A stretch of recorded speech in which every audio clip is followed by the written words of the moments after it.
नमोस्तु नमोस्तु नमो हरियंताणं नमो सीताणं नमो हरियाणं नमो वज्रनं नमो सर्वे ओकारं बिंदु संयुक्तं नित्यं ध्यायन्ति योगिनः कामदं मोक्षं च ओंकाराय नमः अविद्या शत्रुं प्रशान्ति सकलदुःखसंहरणं मुनिभिरुपासिता सर्वसिद्धिर्नो दुरिताम् अज्ञानतिमिरन्धनां ज्ञानाञ्जनशलाकया चक्षुरुन्मीलितं येन तस्मै श्रीगुरुवे नमः।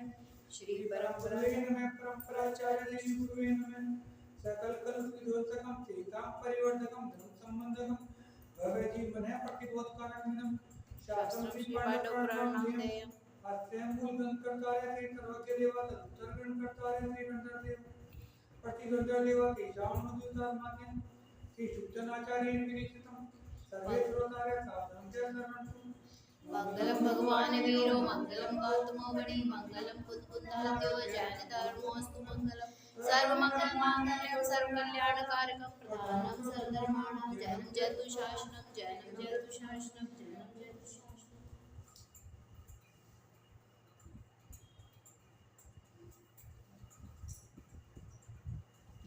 देखो चर्चा ये चल रही थी कि जरासंध युद्ध के लिए आया था यादवों के साथ लड़ने के लिए। वो द्वारिका पे युद्ध करना चाह रहा था। श्री कृष्ण जी ने युद्ध करने से पहले नेमिनाथ वहां से पूछा भी था कि क्या युद्ध करना उचित रहेगा, क्योंकि सभी को पता है कि नेमिनाथ भगवान मोक्षकामी है, मोक्षकामी तो है ही, तीर्थंकर है। और तीर्थंकर जन्म से ही 3 ज्ञान के धारी होते हैं, मति शुद्ध और आदि। तो नेमिनाथ वे आमतौर पर ऐसी बातों के लिए सबसे पहले नेमिनाथ वहां से पूछते ही थे। कृष्ण जी नेमिनाथ वहां से पूछते ही थे, क्योंकि और जब जिस टाइम पर नेमिनाथ भगवान मुस्कुराते थे समझ जाते थे कि इसका मतलब स्थिति अनुकूल है। तो उन्होंने अनुकूल का मतलब बेटा कि जीत उन्हीं की होगी, श्री कृष्ण जी की जीत होगी।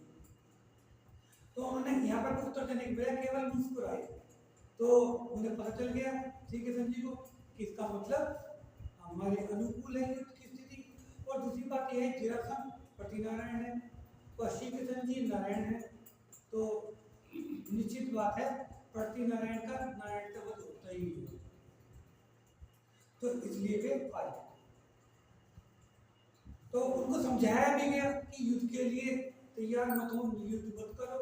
उनके साथ नारायण है, बलराम है और तद्भव मोक्षगामी युधिष्ठिर, भीम, अर्जुन उसी जन्म से मोक्ष जाने वाले।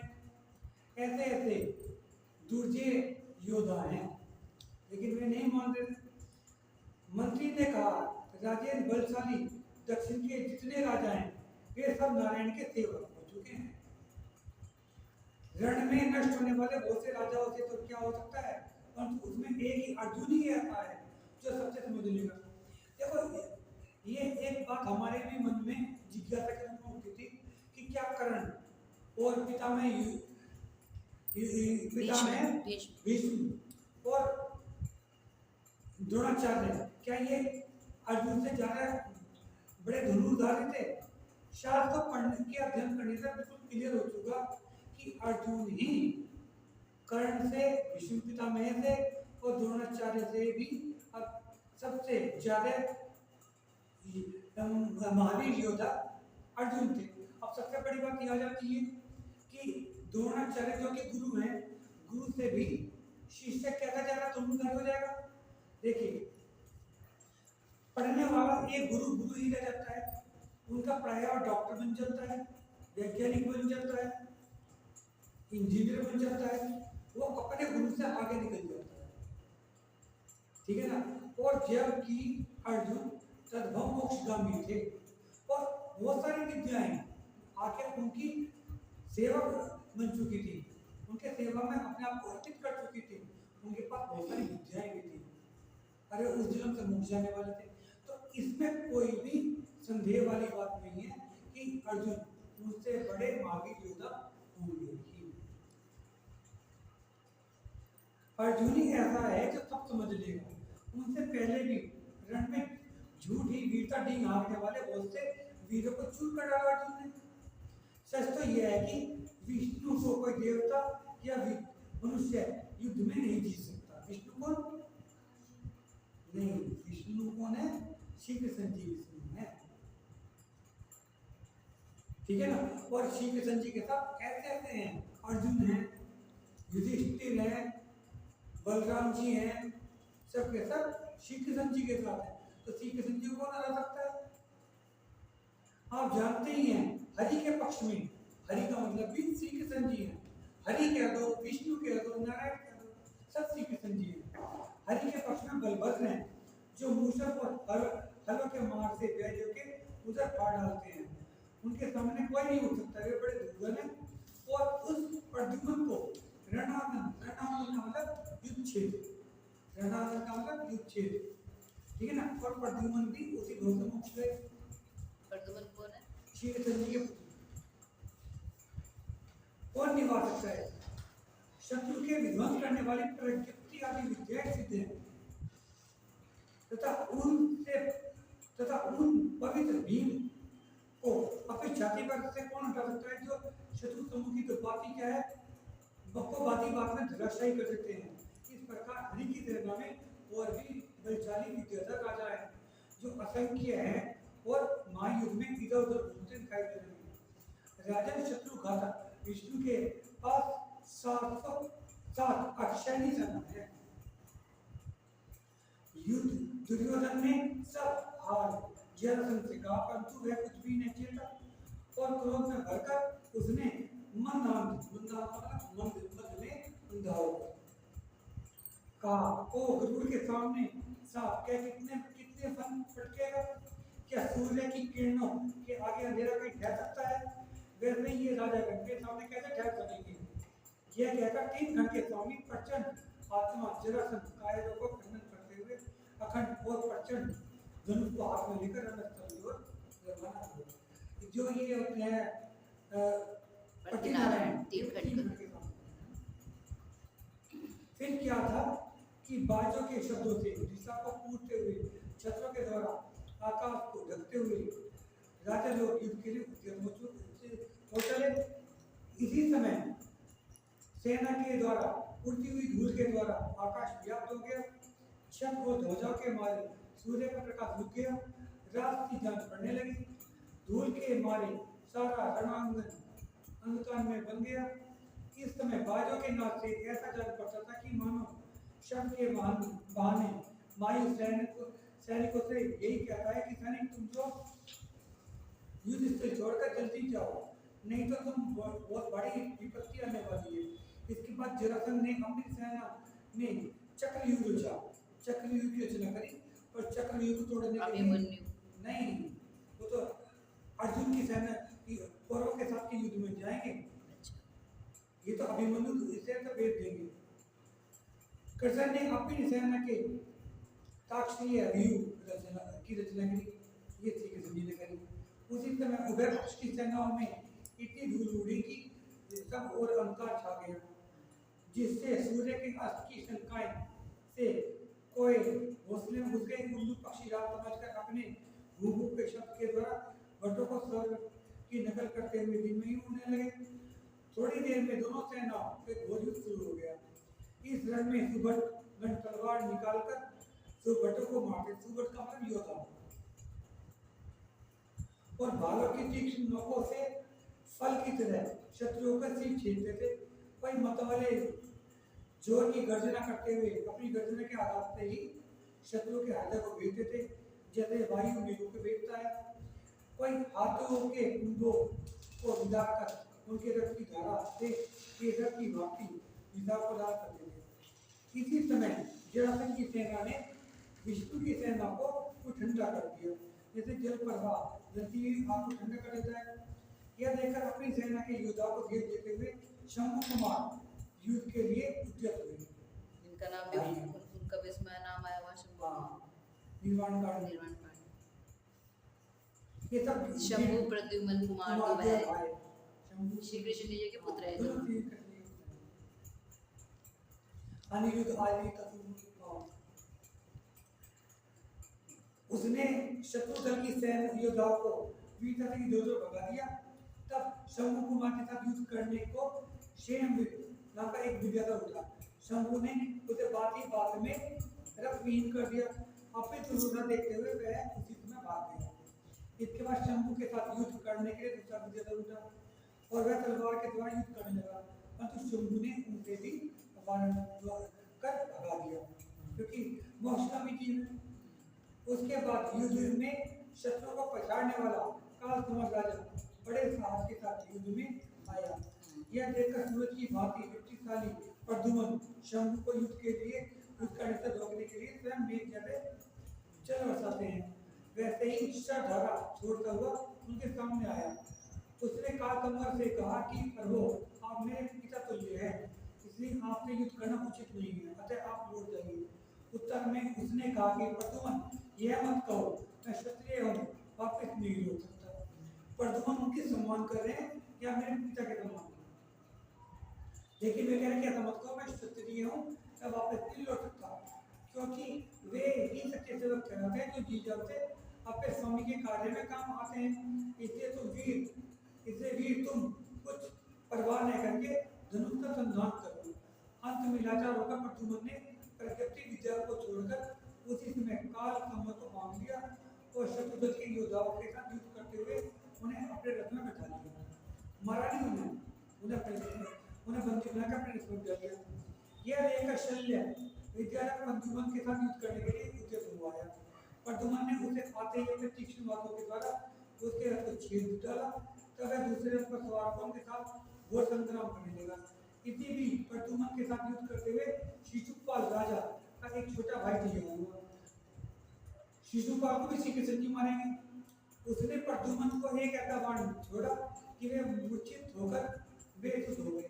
फिर क्या था, अवसर पाकर उसने शत्रु का काम ध्वंस करने के वाले बाणों के द्वारा प्रद्युम्न को का रथ भी तोड़ डाला। यह देखकर प्रद्युम्न का छाती बहुत डरा, उसने भागना चाहा, परंतु उसी समय प्रद्युम्न ने होश में आकर काफी देखा, तुम ये क्या करते हो? युद्ध स्थल से भागने का विचार भी किया तो देवता, मनुष्य, विजेता, पांडव, समुद्र विजय आदि यादव, खासकर श्री कृष्ण जी बलराम के आगे बड़ा लज्जित होना पड़ेगा, इसलिए उठाना मुश्किल हो जाएगा। फिर इस दुखदायी और अशुचि शरीर से बनी क्या पड़ेगा, और सीधे हाथ से पेशे गए, इसका लाभ ही क्या होगा? यह कहता शीघ्र ही प्रद्युम्न दूसरे पर सवार होकर युद्ध के लिए खड़े हुए। फिर क्या था, दोनों ही युद्ध करने लगे। उनको युद्ध करते देखकर श्री कृष्ण जी के मन में और भी शोक उत्पन्न हो गया और वह उन दोनों के बीच में आ गए। तब जयद्रथ का पक्ष का शल्य नाम का विद्याधर यह कहता हुआ युद्ध स्थल में उतरा, मैं इन उद्यत शत्रुओं को अपने बाण में प्राप्त धराशायी कर देता हूँ, ये अब जीवित नहीं रह सकते। इसके बाद थोड़ी देर में अपने बाणों से का जग दिया। इसी कारण उस समय किसी को भी न नारायण दिखाई पड़ते थे, न उनका रथ तथा सारथी भी दिखाई पड़ते थे। देख पड़ता था तो सिर्फ शरों के बीच में कृष्ण फंसा हुआ दिखाई पड़ता था। उसके जीवित में भी लोगों को संशय होता था कि श्री कृष्ण जब रहे भी नहीं रहे, और यही उनके सारथी की भी हालत थी। अब ये देखो, इतने सारे तीर श्री कृष्ण जी ने झेले थे, और क्या हुआ, बाद में एक ही तीर से उनका मरण हो गया। जब काल आया इतने भयंकर युद्ध करे उन्होंने, उस टाइम युद्ध भी चल रहा था, इधर लेटे हुए थे अपने वन में, और फिर है क्या नाम, उनके भाई का एक लगा उस उनका मरण हो गया। इसी बीच में वह एक मनुष्य आया जो माया में था, रुधिर से जिसका शरीर लाल हो गया था, जो थरथर कांप रहा था। उसने आकर बहुत से राजाओं से गिरे हुए श्री कृष्ण जी से कहा कि श्री कृष्ण जी, तुम व्यर्थ युद्ध क्यों करते हो? उधर जरासंध ने पांडव, यादव, बलभद्र का काम तमाम कर दिया है। झूठ बोल रहा। इतना ही नहीं, किंतु उसने और वो जन शरीरों को भी काल के गले पहुंचा दिया है।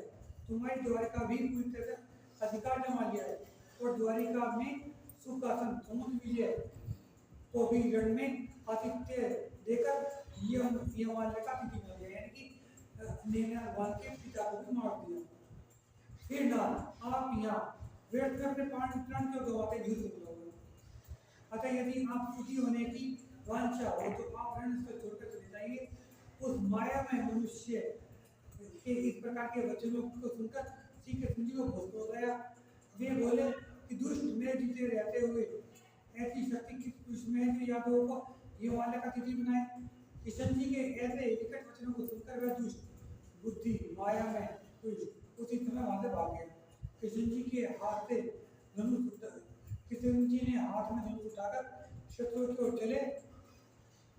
रास्ते में किशन जी को एक निशाचर मिला जिसे देखकर बड़ा भय लगता था।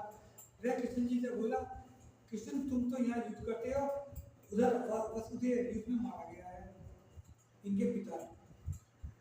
उसके बिना सारे विद्याधर युद्ध से चले जाने को तैयार हो रहे हैं। ये कहकर छल से उसने किशन जी पर वृक्ष बाण छोड़ा जिसको विष्णु ने अग्नि बाण के द्वारा उसी समय जला दिया। इसके बाद उस विद्याधर ने पत्थरों को गिराने वाला क्षमामृत बाण छोड़ा और हरि ने उसे वज्र बाण से वारण कर दिया। आखिर किशन जी के सामने वह विद्याधर ठहर न सका और भाग गया। यह देखकर उस समय सुर असुर सभी ने कृष्ण जी की कंठ से प्रशंसा की। उसी समय विद्याधर ने आकर जो पहले निशाचर के रूप में था कृष्ण जी को प्रणाम करके कहा, नरेंद्र, जब तक मैं इस विद्याधर के साथ युद्ध करता हूँ तब तक आप उधर जाकर चक्र के द्वारा जरासंध का सिर छेद डालिए और संसार में अपना यश निश्चित कीजिए। व्यर्थी औरों को मारने से क्या होगा। यह सुनकर क्रोध में आकर कृष्ण जी ने कहा, इस मायूस में जब तक मैं न जीतूंगा तब तक न जरासंध को जीता जाएगा और न ही पृथ्वी को भोगी जा सकेगी। यह कहकर हरि ने शल्य के साथ उस विद्याधर को भी दो टुक करके प्राणरहित कर दिया, शल्य को भी मार दिया, जिससे कि उसी समय वह धराशायी हो गया। उसके साथ ही मधुसूदन भी श्री कृष्ण जी का ही नाम है। मधुसूदन के हाथ में जय लक्ष्मी आ गई और सभी विघ्न नष्ट हो गए। उसी समय उनके ऊपर देवताओं ने पुष्प वर्षा की।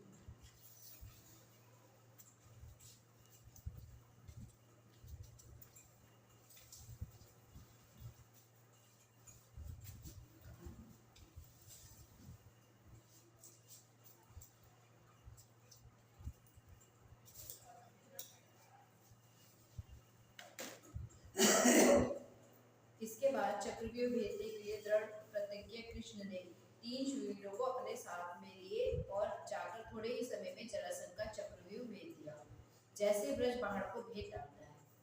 यह देख जरासंध को बड़ा क्रोध है। उसने शत्रु का नाश करने के लिए दुर्योधन आदि 3 योद्धाओं को भेजा। तब दुर्योधन के साथ पार्थ, विरूपीय के साथ रथनेमी और हिरण्यनाभ के साथ युधिष्ठिर उधर से भी महायुद्ध करने को उद्यत हुए। ये सब युद्ध प्रवीण योद्धा ओंकार शब्द करते हुए परस्पर में युद्ध करने लगे।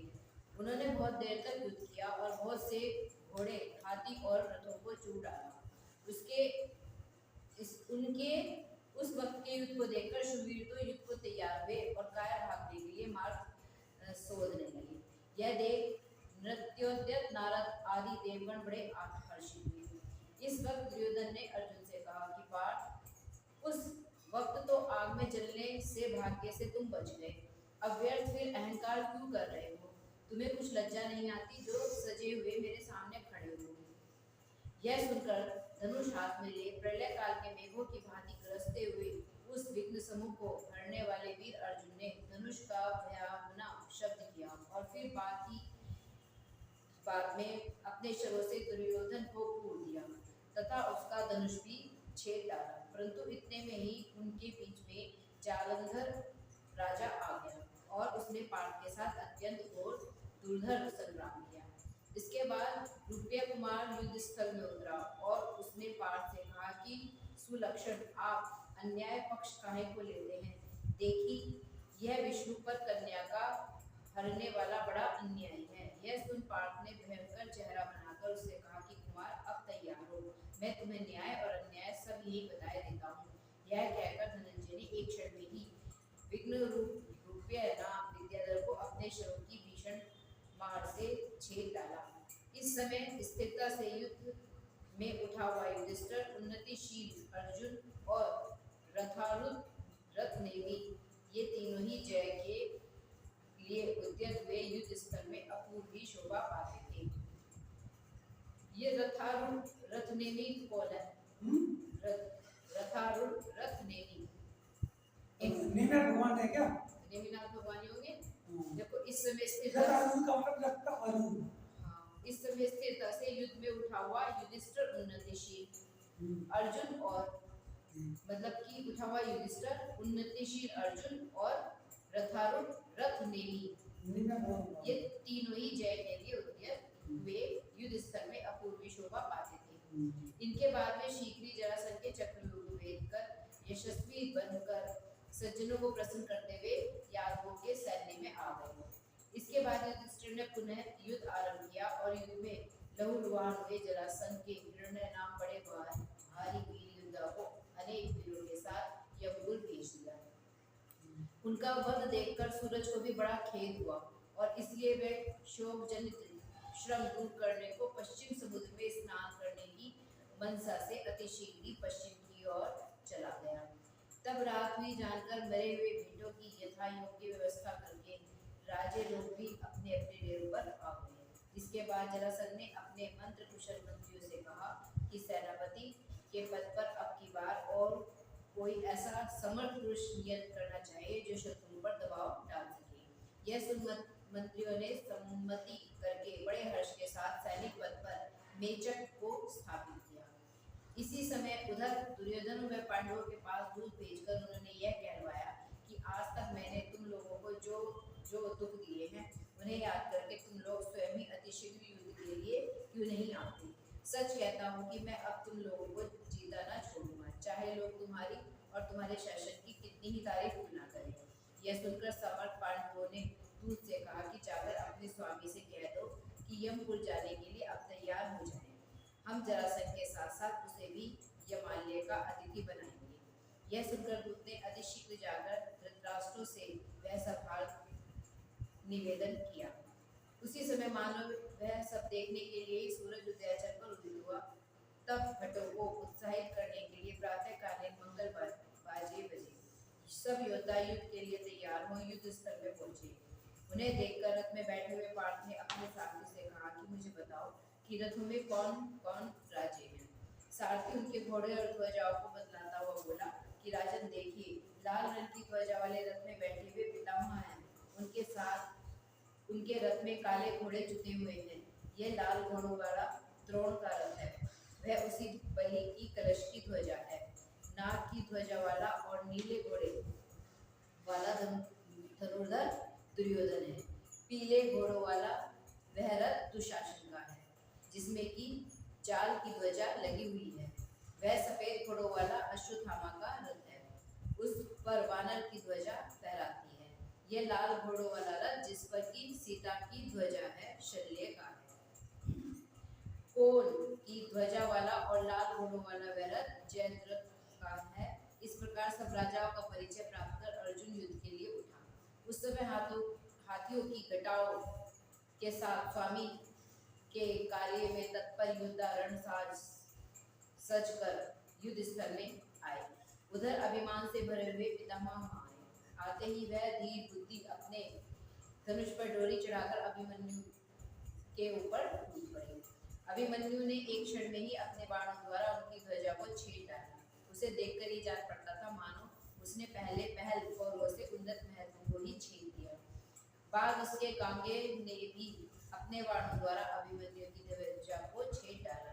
तब अभिमन्यु ने अपने सारथी को बाण से भेदकर पितामह के हाथों और ध्वजा को भी भेद डाला। यह देखकर विद्वानों ने उनकी बड़ी तारीफ की कि अभिमन्यु साक्षात पार्थ ही है। यह बड़ा धीरजधारी है और इसकी स्थिरता संसार प्रसिद्ध है। इस एक ही बालक ने सैकड़ों वैरियों को नष्ट किया है। जैसे निरंकुश हुआ है, एक हाथी ही सब नष्ट कर डालता है। इतने में ही पार्थ के सारथी उत्तर कुमार ने दूसरे रणस्थल में रण के लिए भाला, तलवार और धनुष लिए हुए शल्य को ललकारा। यह देख शल्य को बड़ा क्रोध आया। उसने उसे एक बाण में ही मार गिराया। उस उस वक्त उसे युद्ध भूमि में गिरा हुआ देखकर ये जान पड़ता था कि मानो पार्थ का प्रचंड भुज दंड ही गिर पड़ा है। अपने बड़े भाई यो है ना क्या नाम, यो अभिमन्यु का साला था। शल्य शल्य ने उत्तर को मारा या शल्य को मारा? उत्तर मारा ना, शल्य ने उत्तर को मारा। शल्य ने उत्तर को मारा। सारथी उत्तर कुमार ने एक दूसरे दोबारा पढ़ी। इतने में ही पार्थ का सारथी था कौन? उत्तर कुमार। हाँ। और किसका साला था यो इसका क्या नाम, अभिमन्यु का साला है ना, यानी कि उसके बेटे का। हाँ, उत्तरा से शादी हुई थी ना। शल्य को ललकारा, शल्य को क्रोध आया। शल्य को मारा। शल्य ने मारा, शल्य ने उत्तर को मारा। उत्तर कुमार को तुम तो बता रहे ना। हाँ, उत्तर कुमार तो मरा। अच्छा, उसका अभिमन्यु का साला मरा। हाँ, शल्य तो दुर्योधन करता है, उसे एक बार में ही मार दिया। किसको मारा? शल्य को क्रोध आया तो उत्तर कुमार को मार दिया। हाँ। उस वक्त उसे युद्ध भूमि में गिरा हुआ देखकर ये जान पड़ता था कि मानो पार्थ का प्रचंड भुजदंड ही गिर पड़ा है। अपने बड़े भाई की दशा देखकर विराट का दूसरा पुत्र, ठीक है, विराट का दूसरा पुत्र श्वेत कुमार दौड़ा आया और उसने उसी वक्त शल्य के ध्वजा छत्र और अस्त्र वगैरह छेद कर उन्हें पृथ्वी पर गिरा दिया। इसी समय क्रोध से जलते हुए पितामह दौड़े। उन्हें श्वेत ने बहुत रोका, पर जब वह न रुके तब उन्हें शूरों की वर्षा से बिल्कुल ही डर दिया। शरों की वर्षा से, तीर, जब वे ना रुके तब उन्हें शरों की वर्षा से बिल्कुल ही डर दिया, यहाँ तक कि वे देख ही ना पड़ती, जैसे मेघों के द्वारा ढक जाने पर सूरज नहीं दिख पड़ता है।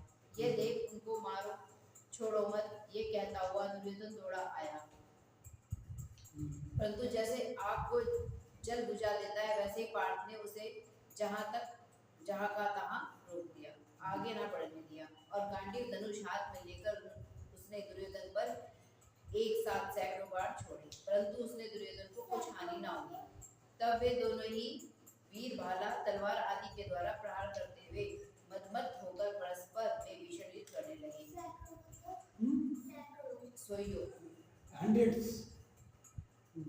उधर इस महायुद्ध में युद्ध करते हुए उस विराट कुमार श्वेत ने पितामह के धनुष छत्र ध्वजा आदि छेद दिए और उनके वक्षस्थल में तलवार का एक ऐसा आघात किया कि जिससे कौरवों की सारी सेना में हाहाकार मच गया। उस वक्त देवताओं ने आकाश में से दिव्य स्वर से कहा, पितामह कायर मत हो, धीरज की शरण लो। हे वीर, इस महायुद्ध में वीरों का संहार करो, घबराओ मत। यह सुनकर पितामह ने सावधान हो स्थिरता से हथियार हाथ में उठाया और लक्ष्य बांधकर श्वेत पर एक साथ सैकड़ों ही वालों को छेड़ा, जिससे वह धराशायी हो गया और जिन भगवान का स्मरण करते हुए मरकर स्वर्ग में देव हुआ। दोनों पुत्र मर गए। उसी समय सूर्य अस्ताचलगामी हुए, रात हो गई। जान पड़ता था मानो रण बंद करने और घायल मनुष्यों का पता लगाने के लिए दया देवी ही आई है। उभय पक्षी की सेनाएं अपने अपने डेरों में चली गई, रण बंद हो गया। बाद में जब घायलों का पता लगाया गया तब जान पड़ा कि विराट के पुत्र श्वेत का देवलोक हो चुका है। यह सुन विराट को बड़ा दुख हुआ। पुत्र वियोग में वह बड़ा विलाप करने लगा। हाँ पुत्र, युद्ध में तेरी किसी ने भी रक्षा न की। हाँ धर्मात्मा धर्मपुत्र, क्या तुमने भी मेरे प्यारे पुत्र की रक्षा न की? हे भीम पूर्ति भीम तथा शत्रु समूह के लिए अग्नि जैसे हैं धनंजय, आपके देखते हुए मेरे पुत्र को बैरी ने कैसे मार डाला। विराट की यह दशा देख क्रोध में आकर बुद्धिमान युधिष्ठिर ने दृढ़ प्रतिज्ञा की कि मैं आज से 17वें दिन तक शल्य को अवश्य ही मार डालूंगा। यदि ना मार सका तो मैं अपने मान को छोड़कर आप लोगों को देखते हुए ही आग में कूद पड़ूंगा और अपने को भस्म कर दूंगा। बैरियों का विध्वंस करने वाले शिखंडी ने यह प्रतिज्ञा की कि मैं आज से 9वें दिन पितामह को अवश्य ही धराशायी कर दूंगा। यदि नहीं करूं तो मैं भी अपने आप को आग में होम दूंगा। इसी तरह धृष्टद्युम्न ने यह कहा कि यदि मैं युद्ध के लिए उद्यत रणनाथ सेनापति को अवश्य ही यमलोक दिखाऊंगा। इसी समय अंधेरे को दूर करके योद्धा लोगों का हाल देखने के लिए ही मानो सूरज का उदय हुआ। फिर क्या था? दोनों ओर के वीरों ने फिर भयंकर युद्ध आरंभ किया और वे महायुद्ध करके एक दूसरे के शरीर को छेदने लगे एवं क्रोध में भरकर हाथी हाथियों के साथ, रथ रथों के साथ, घोड़े घोड़ों के साथ, प्यादे प्यादों के साथ युद्ध करने को उद्यत थे। इसी समय धनंजय वीर सुबटों के ऊपर टूट पड़ा और उसको क्षण भर में ही तितर-बितर कर डाला, जैसे सिंह मंदोदर हथियारों के तीतर बितर कर देता है। धनंजय की विजय हुई। यह देख पितामह ने असंख्य बाणों के द्वारा अर्जुन को कूदकर आगे बढ़ने से रोक दिया, जैसे जल को नदी के किनारे रोक देते हैं।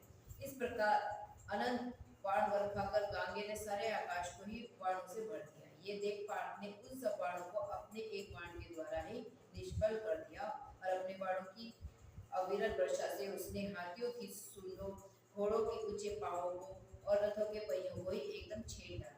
इसके सिवा उस जय के अर्थी में मर्म की भांति शूरों के कवच भी अपने दिव्य गांडीव धनुष के द्वारा छेद दिए। यावनिके जानते तुझे लोकालो सोवानी सदा हे जिनवानी बाल